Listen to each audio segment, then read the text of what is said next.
chair, you can go ahead. Great. Okay, good afternoon, everyone. Welcome to our work session this afternoon. First item of business is approval of our June 4th work session minutes. Is there a motion to approve? Is there a second? Second. Any questions or comments? All in favor, please say aye. Aye. All opposed, say no. All right, motion passes. Second item is approval of our July 2nd work session minutes. Is there a motion to approve? So moved. Is there a second? Second. Questions or comments? All in favor, please say aye. Aye. All opposed, say no. Motion passes. First item of discussion today is basically a continuation of something from a few months ago regarding sanitation. So Russ, I'll just turn it over to you first of all, and then you and Bill can get into it. All right, thank you, Mayor. We have been looking at the sanitation situation in the city for a number of years now. There have been fluctuations in the market in the recycling processing business with regard to international pricing and the fact that we don't have very many providers of that service in St. Louis County. We're limited in who we can use, and we have a good processor now. We feel that we can go forward. I'm going to let Bill go on from here. He sent a memo out. Hopefully everybody had a chance to read it. It was an update from one that went out in April as well, and I think that was included in your packets as well. That will explain where we are in sanitation right now and the financing of sanitation, and where we are with regard to market forces for recycling, and what may be best for the city moving forward and for council to determine. Go ahead, Bill. Everybody has to know, and I did finish it up, or even Bill, use your Bill, Mike, Mike, and put your mask on if you don't mind, and we can hear. There you go. Can you hear me now? Yeah. All right. I did, as Russ mentioned, I did provide a memo, but I also did the April 16th memo, sort of for the council members, so it gives them some background on where we were talking last time.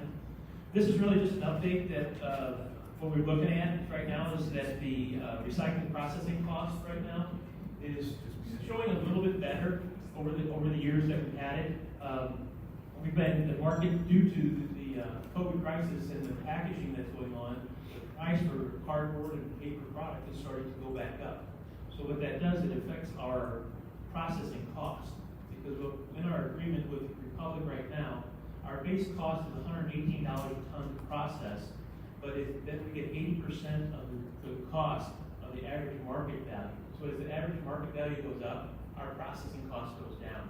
And that's what the chart on the memo shows you, is that when we started in November of 2018, we were paying $86.78 a ton for processing, because the average market value was about $35 at that time. And then it slowly started to decrease until it got way down to a low level of like, what was it, $16, okay? And that's when our processing cost went up over $100 a ton. And now with the some things changing in the market as far as paper products and fibers, they're starting to move back up, and we're back up to $91 a ton in processing right now, which we typically have been budgeting at $95 a ton for our processing costs. So last year, at the end of last year, we spent $319,000 for processing recycling materials, compared to $247,000 for disposing of our solid waste. So you can see where that market in 2018 just totally turned our budget upside down, and going from nearly only $250,000 a year in processing costs to over $500,000 a year in processing costs for trash and recycling. So that's where we are with that, just to give you an idea where the market's going and where it may be going. Continue to go, it might continue to go up, and as long as the average market value of the recycling continues to go up, our processing cost goes down, and that's what we're hoping for in the future. Because in our whole budget right now, there's two main factors in our budget that's affecting our rates right now. It's our processing cost, and it's our capital cost. We've been kicking replacing the vehicles down the road for about a year and a half to 2 years. And now it's time that we have to start replacing some vehicles. This year we're on hold. We have 2 in this year's budget, and it's close to $500,000 for 2 vehicles, or 2 sanitation trucks. And we're holding on those until we see how our budget continues to go throughout the rest of the year. But what that does also is just transpose that $500,000, kicks it down the line again, and we're going to be catching up. This past year, we've had as many as 3 trucks down at one time. So our fleet can keep up with them, but our fleet service can keep up with them, but the trucks, they're coming to their useful life for us. And we need to start replacing those, or our services will start to dwindle. If we don't have enough trucks on the street to pick up the providing service, we can't provide the service in a timely fashion. So that's what we're looking at. Those 2 big things are what's affecting our budget. And we have nearly over $500,000 in capital costs that we're looking at in the near future. And we have the $360-something thousand in processing costs that has increased. So those 2 factors, what in the past probably 2 years, 3 years, has really started to play havoc with our budget. And so that's where we have what we have right now. But as we go through, I went around and we are currently working with the finance director. We have just recently purchased a financial software modeling package for sanitation services, and we're using that to predict rates and how we can do some maybe some financing of capital into the future and how that affects our rates. I'm waiting for the budgeted numbers, or the audited numbers right now. Cash forward is a very important number that we base our budgets, we base our future projections on, is keeping that cash balance. And we've been eating away at our cash balance for the last 2-3 years, and now we can stabilize that. Also within there, we're going to be looking at some, we've never had any reserve policies, and we're going to come up with some reserve policies. So we have, a rate stabilization reserve policy, a capital reserve policy, and an operating reserve policy. So we can keep those and factor those into our rates in order to have a healthy financial basis for our cash flow, going forward every year. So that's what we're looking at right now. But as we get through it, the auditors are downstairs right now finishing the audit, so we should have that cash forward number pretty soon, okay, within the next week or 2. And then after that, we'll put it back into the model and refine our model, recalibrate our model, and take another look at it. But it looks like, based on what we have so far and some of the projections that we've made so far, that back in April, we projected $27.23 base cost. Okay, now that's base cost. That is, if you get a 64-gallon solid waste can, it's $27.23 what we're projecting. Okay, and it goes up. Hopefully I brought it with me. But it goes up from there. If you do a 95-gallon cart, it goes to $32.23. And then the rear yard services, they also increase. They increase from $42.45 to $50.25 for the rear yard services. And we're also talking about increasing the yard waste bags from $10.50 to $12.27. And we also are talking about increasing the special pickups from $20 to $25 per special pickup. So right now, we still want to do the financial model so we can look further into the future and look at, because they can project also, our increased cost as our cost escalation that goes down, and also we can pace out a rate that we can have an increase annually or every other year, whatever it takes, to keep us on a good pace with our inflation of our operation costs. And that's what we're doing. That's what we're using the financial model for, is to get a better line and a nice line out to the future, specifically for the next 5 to 10 years, because that's when our heavy capital cost is going to be coming in this next 5 years. We're going to have very heavy capital costs in replacing of the equipment. So that's where we are at. If you have any questions, I think from the previous meeting we talked a little bit about the diversion. We talked about diversion of recycling materials. We talked about taking the glass charged by ton. So we were talking about taking the glass out of our recycling material, we're talking about taking cardboard and fiber out of our recycling materials, and setting up off-site places to still do that, okay? It's still an option. There's some capital cost that goes along with that option because we have to set up sites off-site, and then we have to maintain those facilities with daily pickups or by every other day pickups to bring them back and do the processing of the material ourselves. There's some costs there, but it could drive it down. But it probably, we're talking maybe half of our costs would go away in the recycling processing, but then we really have to look at the cost to actually do that operation of the off-site facilities. And the biggest problem with that is a huge public education issue also, okay? Right now, we have a grant with the St. Louis County Health Department, and we, from previous meetings, we decided we were sticking with recycling. So we're, next week, I think it is, or end of next week, we will be mailing everybody information about our mobile app and our new recycling process for clean recycling. So we're going into a public education to continue recycling, to reinforce it, not to contaminate the recycling as we've been for the last year and a half, okay?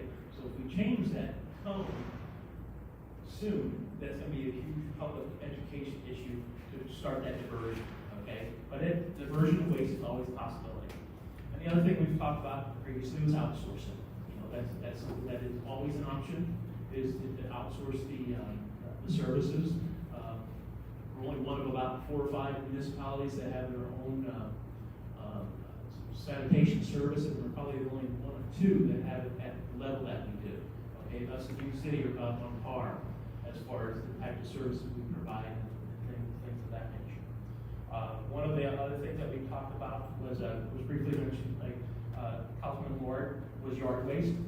We did look into the yard waste situation. Right now, we spend about $57,000 a year in disposal of yard waste. We take all our yard waste down to St. Louis composting, and it's about $57,000. There were some brief discussions on bringing that in-house. But when we start looking at the cost of that, we think we have to have a site for it. It has to be a regulated site, most likely. And then we have to it has to be maintained daily because we're taking yard waste down there daily. Now we have to process the material also, which when we start looking at it, there's a big capital cost for equipment. One thing with yard waste is that you have to maintain it nearly every day or every other day to keep the odor of it down. Okay, if you don't keep the odor of it down, you have a lot of neighbors that have problems. So we feel right now at this point, and then even after that, after we process it, then we have to have a market for the material we have to get rid of.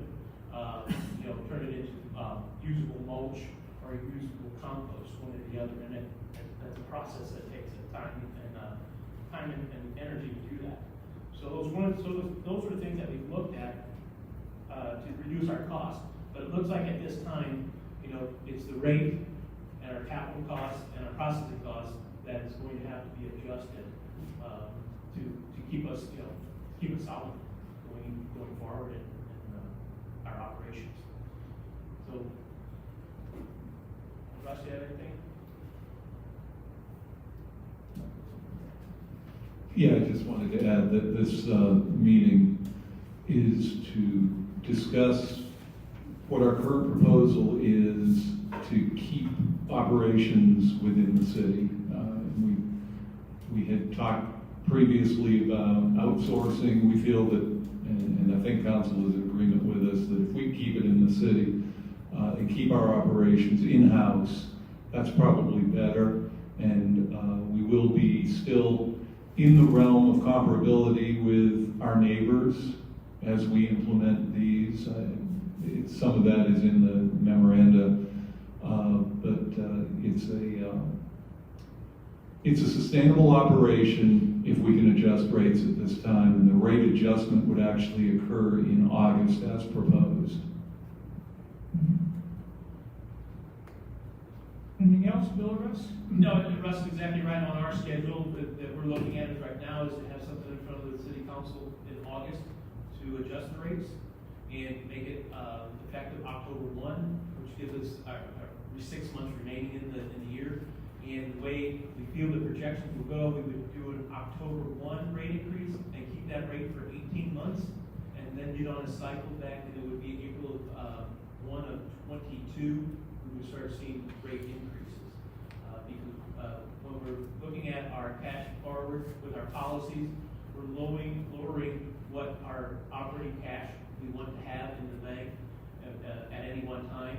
So what we're going to be doing, we'll be eating down some of our cash balance until we get to that line, and then we're going to stay on that line the rest of the way. A couple things just on that. So basically in August is when you'll be looking to come back to us for proposed new rates. Yes. Plus automatic adjustments in there. Yes. And what over time, are we looking simply to reduce deficit? At what point do you think, let's say we implement the rates, are we going to be basically even, where we're not losing all this money on that? What would you guess? This year will be our biggest loss probably. I think last year we lost about $500,000. This year will be a little bit more, but with going into October, it'll save some of that. But the other thing is right now is that if we do not purchase any capital this year, we will probably break even, because if our capital purchase is about $500,000, and if we don't purchase capital this year, we probably will be break even this year. But then it just precipitates it into the future, buying that capital cost. That's why we're looking at some financing options right now, because one truck costs about $64,000 for, I think it's 5 years, okay, in an annual payment. So we're looking at 2 trucks, so we're looking over $100,000. So that's what we're looking at is how we can do that. But as you continue to do that, it starts to stack up, okay, and that's where it becomes the issue, is how long can you sustain financing two trucks every year. And that's because we don't want all of a sudden to have to jump up the rate again to accommodate for that. So those are the things we're looking at still. Gotcha. Okay. Well, I think that was a very difficult discussion a few months ago that we had, and I think you're right, Russ. I think the feel of everyone was that anything we can do to keep the service in Kirkwood is by far the best thing to do. Because I know right now in several communities, especially when the coronavirus hit, some companies stopped yard waste, and communities had to. I mean, our service kept going, and I think anything we can do to keep that is just is in the long term definitely benefit to the citizens. And what we're talking about now is keeping the service as it is, correct? As it is with an extra option. Okay, I think that we've been forecasting the city's never done a free twice-a-year bulk pickup, and I think in this program we've got twice-a-year bulk pickup. Okay, and we would work on that program and probably initiate it sometime in January, because we want to lay out a program to allow for bulky pickup twice a year at no cost. Right. I think we have to do that. Basically, we're supposed to do that. Yeah, I think we should do that. It's the right thing to do. It would meet the county ordinance. Right. That's right. Right. Exactly. So, all right. Thank you. Questions from the council? Maggie, we'll start with you. I think you've answered most of mine. I have a bunch of them here, and I think you've got to them. So I'll pass. Mark? Yeah, most of my questions are answered too. Obviously, we want to keep this in Kirkwood, for the reasons the mayor mentioned. Hopefully, we can flatten this out. I mean, obviously, this is, the capital expenses for 5 years is close to a year's worth of street repairs. So, hopefully, we can find a happy medium where we can make this work. So, thank you for this information, Bill. Appreciate it. Awesome. Yeah, thanks, Bill. I've got a few questions. And I think there's something concerns other council members too, the discrepancy in other municipalities' third-party cost versus ours. I'd like to see some homework in it. Is that salaries and benefits? Is it equipment? How are they getting those savings in order to be considerably lower in their cost to the residents of those municipalities? And then Second of all, and this is more of a financial question, is if we are using standard accounting principles and a standard depreciation schedule, why don't we set aside what we're depreciating annually for our equipment? It takes the guesswork out of it, and makes it very predictable. And then, you may possibly have overages there, but you can always rebate those back if that were to occur. I don't want to get into a finance consideration here, but I just think that's one of the things that would help us in stabilizing our annual budget for sanitation. Yeah, I will talk to Sandy about the depreciation. That is, that's, how do I put this? In my world, I use my budget like my checkbook, okay? And I don't depreciate anything. So I'm a cash basis person. So I think the government accounting to Sandy, and I will definitely talk to her about that. But I do know that I've always had issues with the depreciation because it shows different than what's in your checkbook. Okay. And on the other thing, we can do some basic, take a look at it, but comparing us to a private company, the biggest thing that we've seen so far is our fixed cost. We're dividing our fixed cost over 9,234 customers. They're dividing their fixed cost, most of them are dividing their fixed cost over 20, 30, 40, 50,000 people, okay? So that's where some of that discrepancy is. But I could reach out to one of our haulers just to see what their benefit packages is. I think ours, I'm gonna say ours is probably better, okay? And the other advantage that they have, when we've looked at it in the past, they have a performance pay schedule, hourly performance pay schedule. The more you do, the more you get paid per hour. And I don't believe that's something that we can do, okay?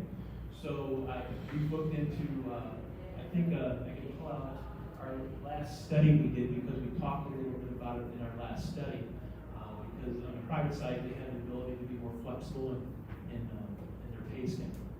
Okay. Yeah, I'm not, I've always wanted to have competitive and effective salaries and benefits because that gets us and retains good people.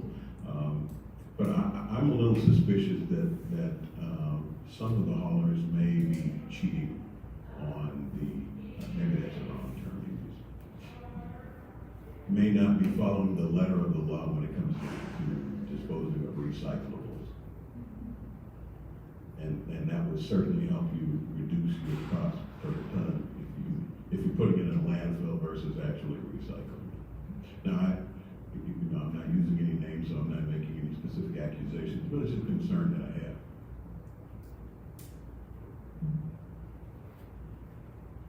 Quick thing on that, Russ, I think you and I talked about this shortly after our meeting in April. Our rates are not that far off from some of the neighboring communities. Is that correct? Yeah.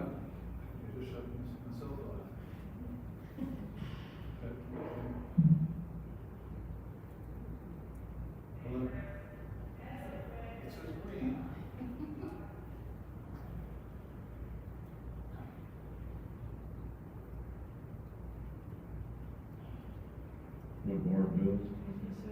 Liz, you want? Here it is. There we go. What's just on? There you go. No. Turn it off and I'll borrow it. Okay, that's Right here.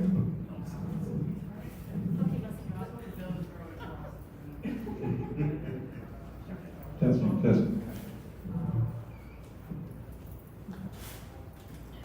Yes, Mayor, that's correct. We did look at surrounding municipalities, and they're up in the 22, 23 range, some of them right now. We're at 20. And they're going to be going up. As a matter of fact, I believe they went up on July 1, a number of them. Is that correct, Bill? Correct. You don't have a microphone now. Correct. There are certain communities that are getting, they on their contract, they had an annual increase, and they're getting up into the 20s to mid-20s now. Okay. So, yeah, we're able to provide very high quality level of service. As the mayor mentioned, having control in-house is a strong benefit for our citizens. We're not reliant on a corporate decision to change some aspects of how the sanitation operations function. We're the corporation. We control it. We believe that we're competitive, and we will be competitive with this rate adjustment when it's presented to council in August. And the mayor and I talked about that. That's correct. Thank you. Karen? Yes to everything everyone else has said, but I still would like to see some kind of analysis done on what we could save if we stop doing glass, or, you know, like maybe one or two scenarios that we can proactively look at. Maybe, you know, over the next 18 months, where if we need to revamp our recycling program, what are the options and the dollar amounts associated with that? I'm just kind of trying to think proactively, because I think it sounds like we should be good until April, but want to see if there's options that we can put out there before the next bind we find ourselves in. So that's my only comment. Liz? Well, this twice yearly bulk pickup, is there a cost to that?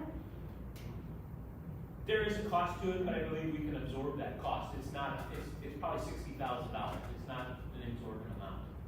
But if we're talking about increasing bulk pickup rates, but at the same time offering once a year or twice a year free, it seems to me like the increase will be affected significantly, I would think, if we're gonna do 2 free bulk pickups.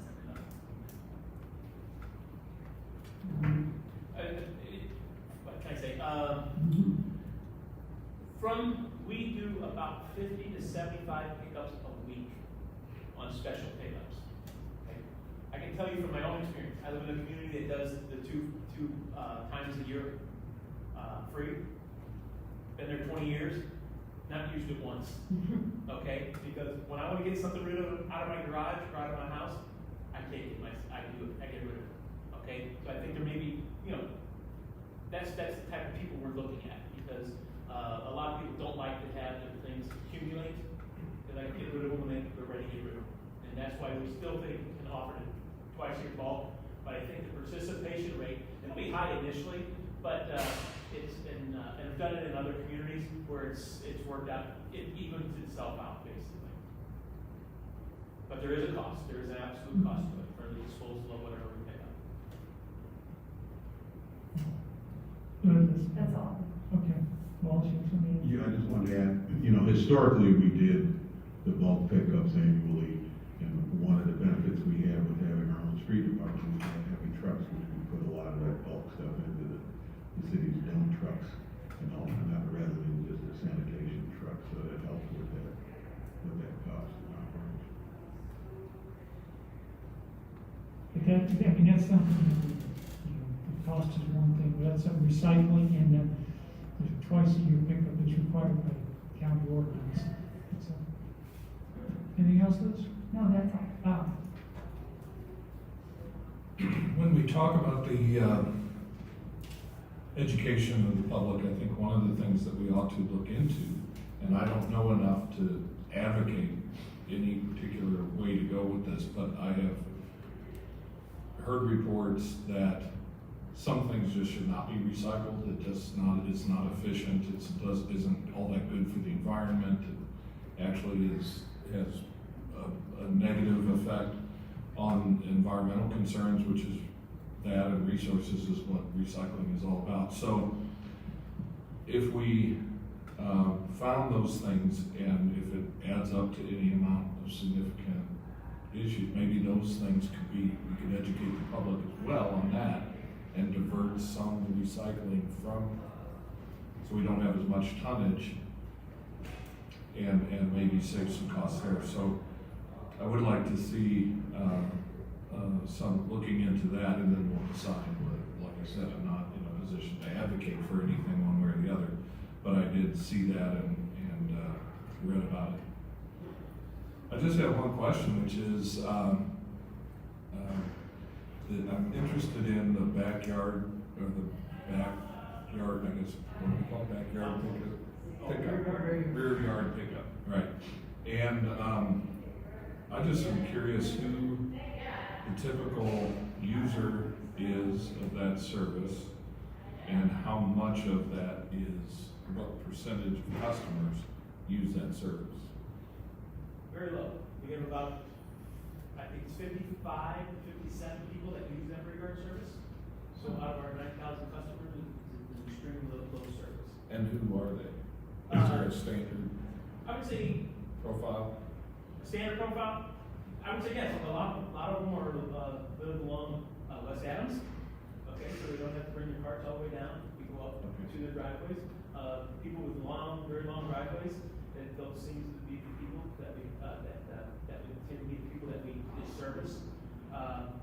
We don't. In summer, it's just convenience. I mean, the age group is wherever they. It's mostly location where they live. Good, okay, thank you. On education, okay? Last year, we started, the big problem with the recycling market was contamination of recycling. Wish recycling. People would throw away the big plastic pots, hoping it would be recycled. It doesn't, that's one of those things that don't get recycled, okay? It's not good in the market. So, last year, we got a grant from St. Louis County Health Department to do a waste characterization study on our recycling materials. And what we did was, we collected recycling materials for a full week, and we had people actually literally go through it and sort it out, okay, to find out what our contamination rate is and things of that nature. So we already have an initial sort, and based off of that program, and what we found was contaminated materials, things that people wish we could recycle but shouldn't recycle, and things that they recycle, they shouldn't be recycling, are put in the cart and can, specifically dog doo-doo, okay, is one of them. And but when we went through that process, then we developed an education program. And if you go on the city's website right now, in the sanitation department, you can go in there and there's it's called, I think it's waste sort. Okay, and you can go on there and you can pick out, you can just put in the search screen, newspaper. It'll tell you where the newspaper goes. It'll tell you what color can it goes in because it's our city, okay? And you can put in flower pot, and it'll tell you where it can go. And it will tell you it's going to go into a recycling container, or it's going to go into the trash, okay? So we have that already on our website. Now, as earlier speaking about, we have a big education program on that. And that is starting, at the end of next week, every household in the following week will get mailed a letter about contaminating recycling and a magnet that goes on their ice box. And it has our new mobile app. We have a mobile app and on our website to educate people. And there's a game on there, even for any ages, where you can go on there and play a game, and it'll come up with a piece of material, and you have to decide if you can put it in where it goes. Does it go to our depository? Does it go into the trash? Does it go into compost? Does it go into yard waste? And you get scored on that. Okay, so there's an educational game on there for everybody. So whatever comes up, you have to decide where it goes. Okay, and that's part of our education program. Now, in late August, early September, we are going to be doing another recycling waste sort, because over the last 18 months, we've been putting out stuff in Trash Talk with Freddie and stuff about contaminated recycling. Okay, and our sanitation workers have been basically going through and inspecting recycling carts for the past 18 months and giving people red tags on their carts, or and some people, we've taken the recycling carts away because they refuse to recycle properly, so we just take them away. So over the last 18 months, we've been actually on-ground education and through our website education on clean recycling to get the contamination out of our recycling. So there is a big effort going on right now, and the recycling app, like I said, in the next 2 weeks, we'll be getting something in the mail to introduce you to the mobile app and what's on the website also. We had a soft start. I guess it's been about 2 months we've had a soft start on that program. So that's where we are with education right now. That's really good to hear and know about. What I guess my request or whatever was more focused on those items that are recyclable, but maybe should not, because they're a break even for the environment. I'm mostly talking about what's efficient and good for the environment. There are some items we think right now that are recyclable, and perhaps we shouldn't be recycling them because it doesn't have the desired goal of being. So just to look at those items, and then if you agree that it should be excluded, then that could be included in your training. I'd like you to go on the website, take a look at it, okay? Because I think we have 500 items. Oh, we have more than 500 items. And the waste wizard was used 353 times in June and 593 times in May. And it tells you not just where it goes, but if it could go to, if it's hazardous waste, if it can go to the hazardous waste depot.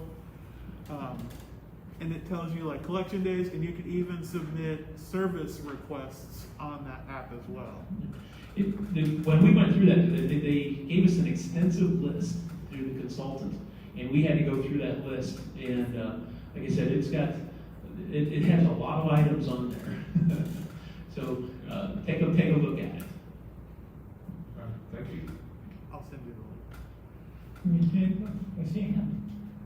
There was something else I forgot that I wanted to ask about. I was really surprised in reading through the memo from April that the recycling center costs the same as picking up if we were to go to depository recycling at the center.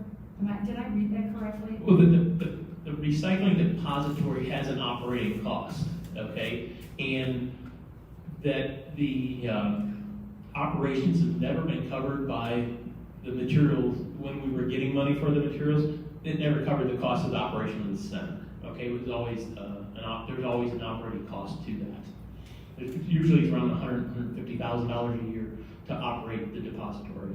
Okay. But it's not nearly the cost of picking up recycling. No, not nearly the cost. No.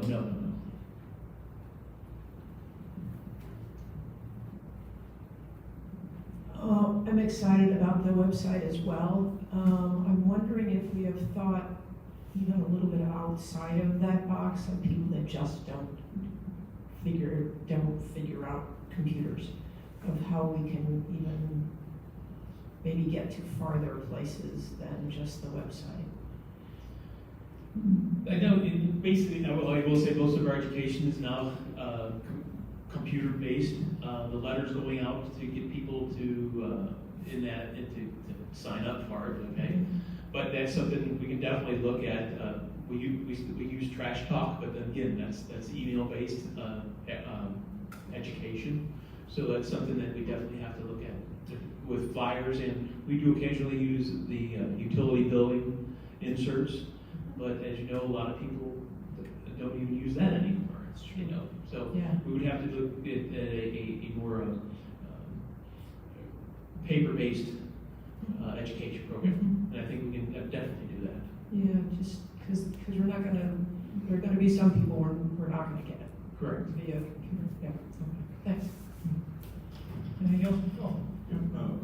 Just on a longer term basis, we're obligated by St. Louis County ordinance to do curbside recycling.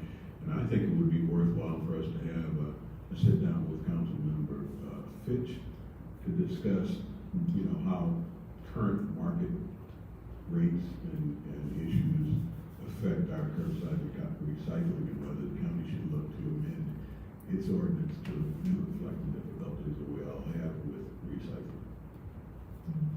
I don't know if he would be the one, Tim, initially. I don't know. I know there's been conversations with the county. I saw some in the last few months. I don't know if you any comment on that. I'll let Russ. Yeah, we We've reached out to the county to let them know that we are considering the levels of service that we provide and the compliance with county code to make sure that we do comply with all county codes. And they indicated that the county is aware of the changing nature of recycling in the markets right now.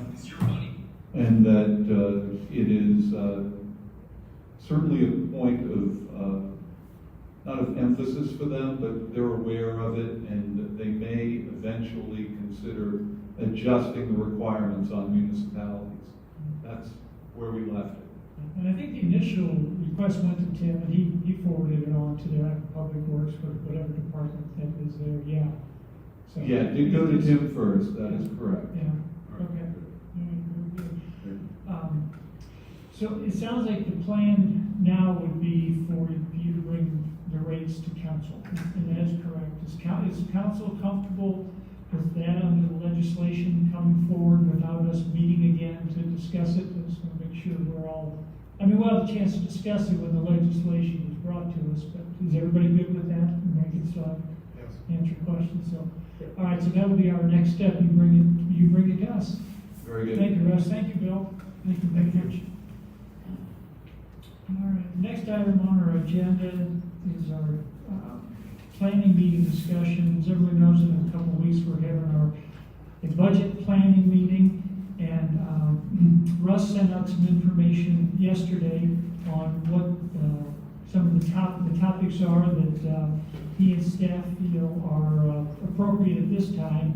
And the purpose of this is for us to basically see if there's anything else that council wishes to discuss at that meeting. Russ's email was pretty clear that this is not a strategic planning meeting or a vision type meeting. That's sort of the strategic planning process. This is more of an immediate for us to be in the next year. Budget items that they need our direction on. And so that's how they came up with the four. But if there's anything else that council wants to throw out there, this is now the time to bring that up. So Russ, before we go to questions or comments, you have anything to add to that?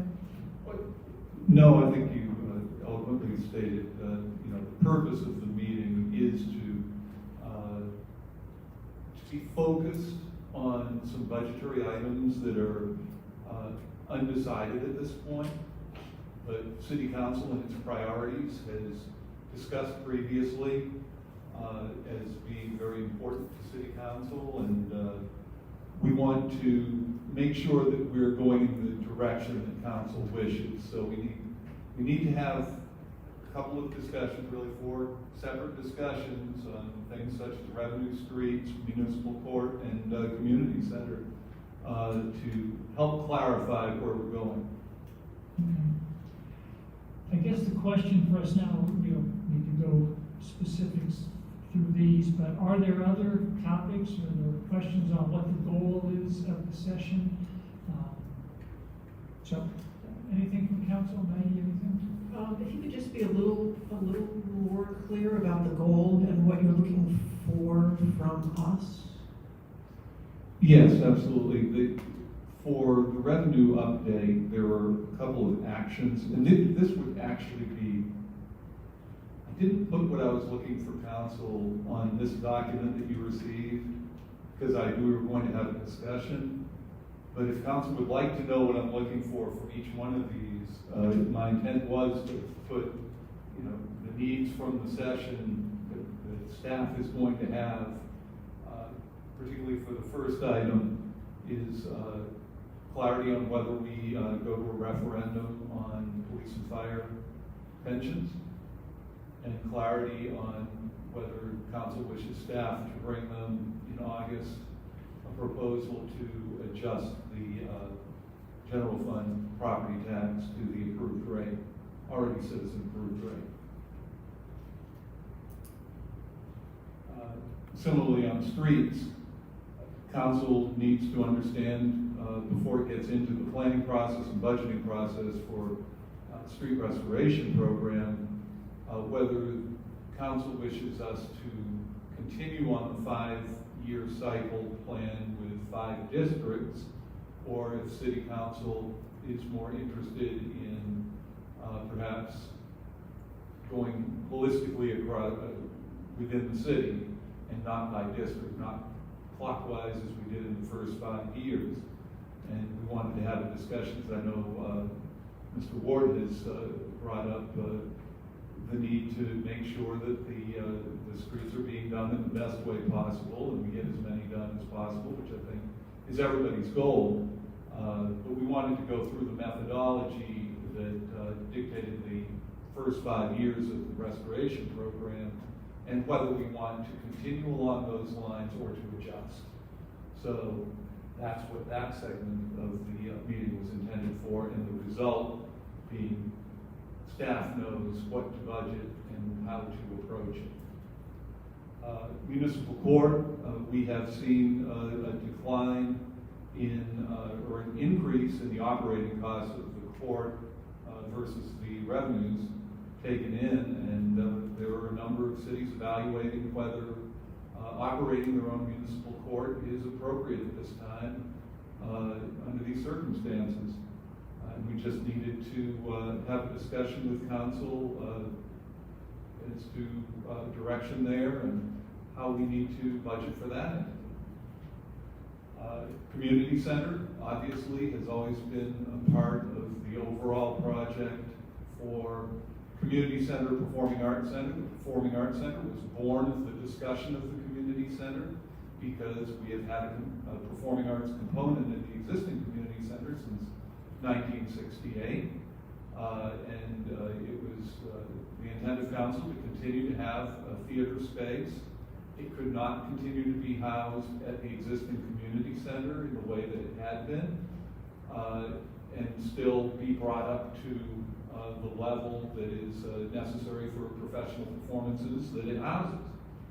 So from that was born the Performing Arts Center. Performing Arts Center came out at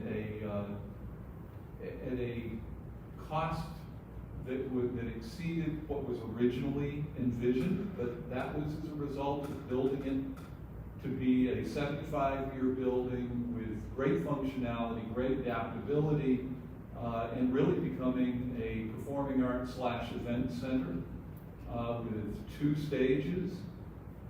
It is a showcase for the city of Kirkwood, and that's what council requested, and that's absolutely what is being built. The community center, I think we need to have a discussion as to what its future holds, whether the city council is interested in adding to the current, tearing down portions of the current and adding different types of amenities, or rebuilding the entire center. The latter would probably be on a similar price range as what the Performing Arts Center is, if we totally rebuild it. So that's really what we need to discuss as we get into budgeting and planning for the next year and beyond. And as far as the community center, I'm hoping you'll bring us doing this much will cost this much, doing this much will cost this much, doing this much will cost this much. That's exactly our intent, Ms. Bowie, absolutely. Thank you. Mark? I don't know if it would be appropriate, maybe, I've just mentioned the train station, maybe we want to talk about that. Also, based on our revenues and what we've seen over the past 6 months, maybe review capital expenditures, what we need to, as Mr. Benzick said, push back, and maybe how we're going to prioritize those for the next 12 months and beyond. On capital expenditures, I do expect that we're going to have another budgetary meeting with City Council at some point to cover capital. I don't think we're ready to have that discussion yet because we do not have a clear understanding of where we're going to be in this COVID environment on revenue side, and you're going to find that out in this revenue update. We've only got 2 months that we've received back in sales tax receipts that have been distributed. They're on a 2-month delay from when So April's come back in June, May's come back in July, we still haven't received May's numbers yet. I would not want to have a real strategic discussion on capital until I have better information to project forward where we're going to be. And that's, I think that's just the conservative approach in me right now. And I think we're going to have that discussion with City Council, certainly prior to, the budget being considered by council. So we may have an interim budget meeting between this particular meeting, which sets some courses. But I think we need at least a quarter's worth or more of post-COVID numbers before I'm ready to discuss, or anybody could have a real clear understanding of the type of capital budgeting that we can do going forward.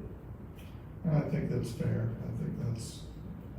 And I will say on the train station, we have a number of grant opportunities that may be able to supplement what the foundation has put forth so far. And I'd like to get a little more comfortable with where we are with the train station before taking it up right now, where it would have been on here.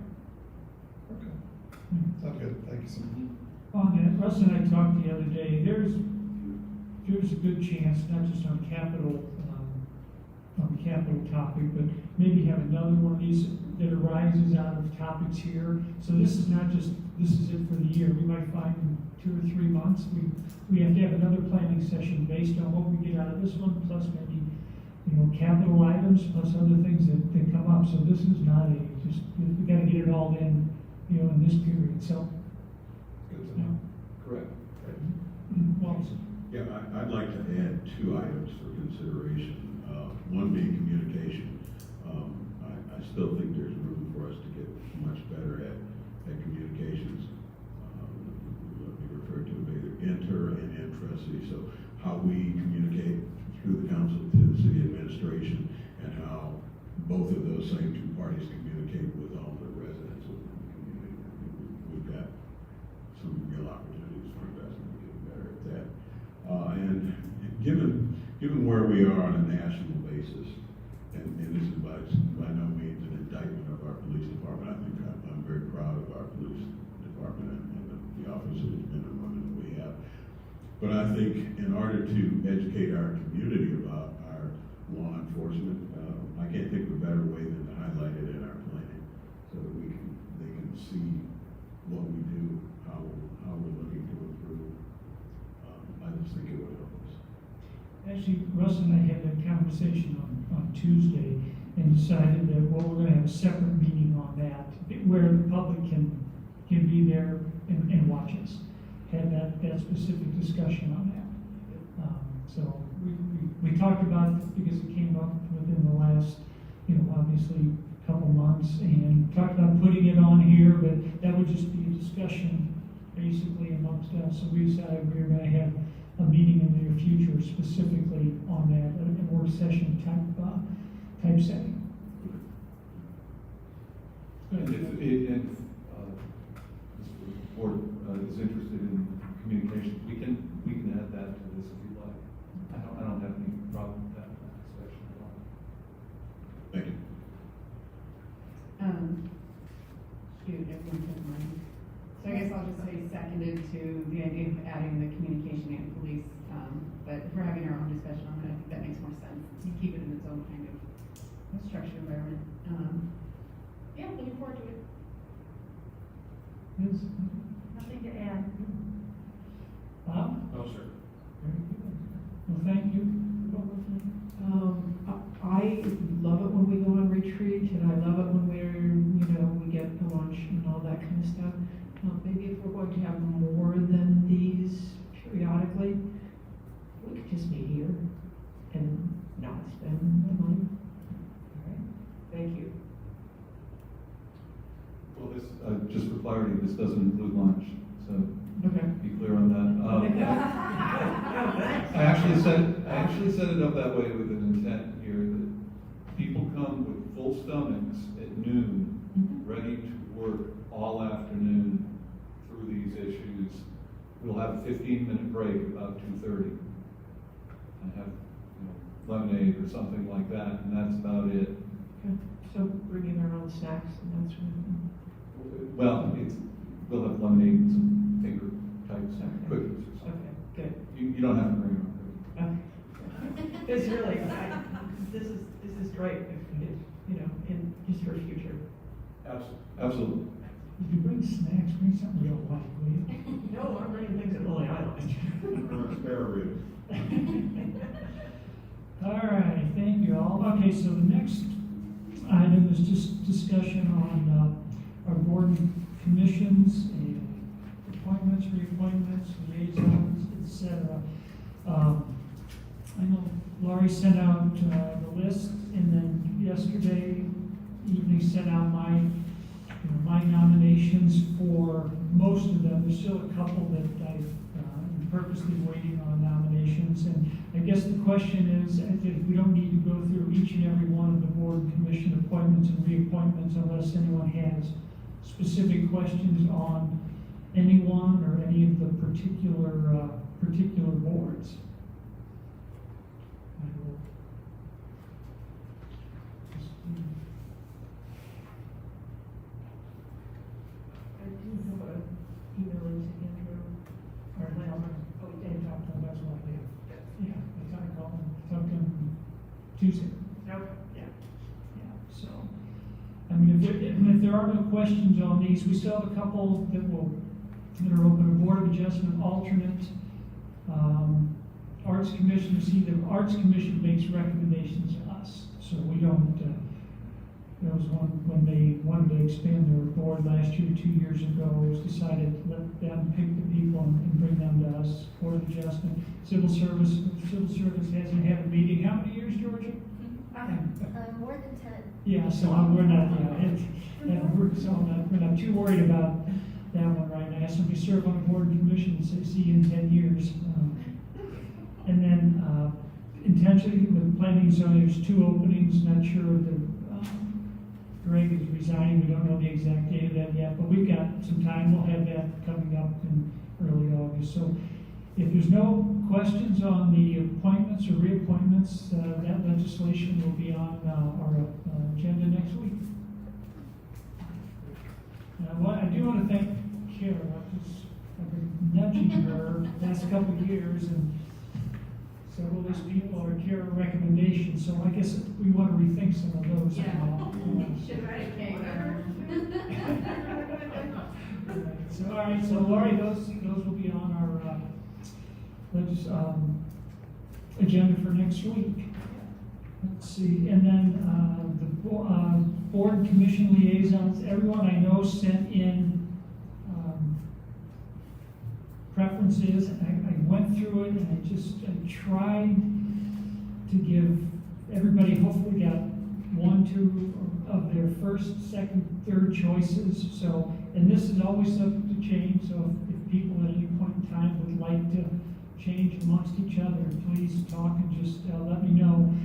The only one we did not get anyone wishing to serve on was Arts Commission, and the one I thought most likely to do that was Wallace, and I talked to him, and he reminded me he's treasurer of the Arts Foundation. So if anyone would like to add Arts Commission, which is at 5 o'clock on the 3rd Tuesday, that would be great.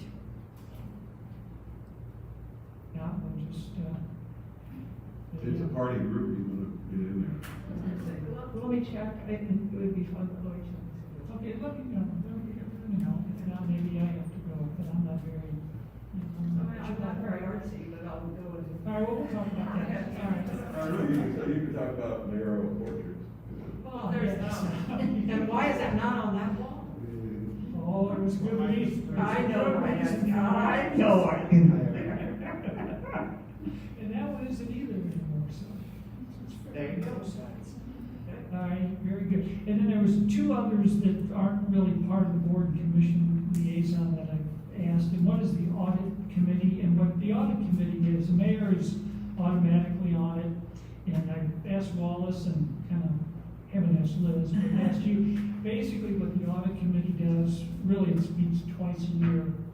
Right now, about this time when the auditors start, they have just a very brief meeting with the audit committee, which would be the three of us, just to see if there's any issues, concerns that the city council would like the auditors to address. So if anyone has anything, let one of us know. And it's usually a brief meeting, and then after the auditors have finished their work, they come back to the audit committee, usually August, usually September, before it's presented, and they just go through some of their recommendations. So it's not a big time commitment, but it is important, so I hope you're willing to do that. Good.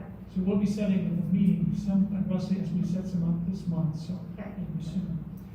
And then there's another one that I have to admit I totally forgot about until today, and that is the council has a representative on the Historic Train Station Foundation, and that was Nancy. And I'm going to put Liz on the spot again. I was thinking about that today, and I thought that might be a good, if you would be willing to do that. I don't know how often they're meeting right now, but if you would be willing to do that, because I know a couple of ones you meet with, like Retreat Festival is only 6. Yeah. That's not meeting right now, and Farmers Market is on as needed, so that's why I thought audit and train station might be good. So are you willing to do? Yeah, that? absolutely. Okay, very good.